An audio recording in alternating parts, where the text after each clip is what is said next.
You ask Tiger to solve. This deals with linear equations with one unknown. The final result is m equals 602. Let's solve it step by step. Group all constants on the right side of the equation. Subtract 5 from both sides. Simplify the arithmetic.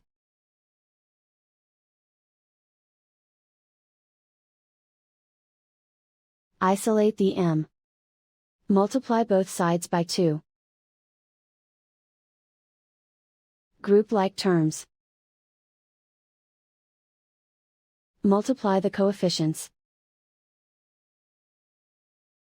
Simplify the fraction. Simplify the arithmetic.